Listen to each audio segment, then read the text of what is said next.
Кайырлуу күн барчаларыңызга. Менин каналыма кош келипсиздер. Бүгүн сиздерге өтө адем болуп чыгатын, дәмі керемет болатын өгүлмелүү коз куйрук печеньесинин рецептимен бөлүшетін болам.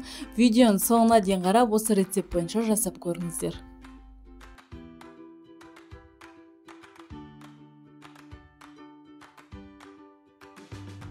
Ең алдымен бізге бөлме температурасындағы жұмсақ сары майымыз керек. Оның үстіне шым-шым тұзымызды салып, және қант ұнтағын салып, жақсылап араластырып алатын боламыз.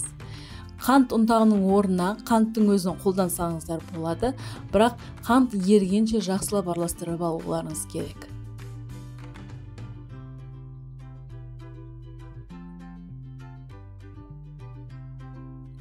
Қантты жақсылап араласқаннан кейін үстіне бір жұмыртқамызды салып жақсылап араластырып аламыз. Одан кейін бізге кукурузный крахмал керек болады. Осы крахмалдан бір асқас салып жақсылап араластырамыз. Алдын ала дайындап алған ұнымызды екі бөлікке бөліп, ситаның көмегімен өткізіп аламыз. Және үстіне разрыхитель қосатын боламыз. Разрыхителден бір шай қасық қоссаңыздар жетеді. Және осыны араластырып аламыз. Ең алдымен қасықтың немесе вилканың көмегімен араластырып аламыз. Одан кейін барып, екінші мәрте ұнымызды салғаннан кейін қолмен жақсылап араластырамыз.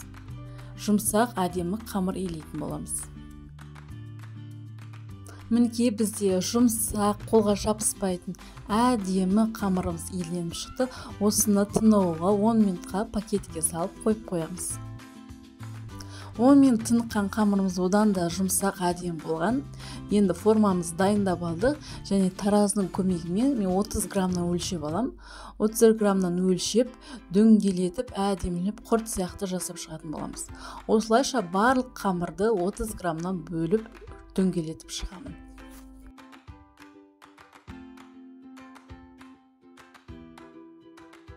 Дөңгеленген қамырларымызды енді қоз куйрук формасына келтіреміз. Ол үшін бізге какао керек және баклажка керек болады.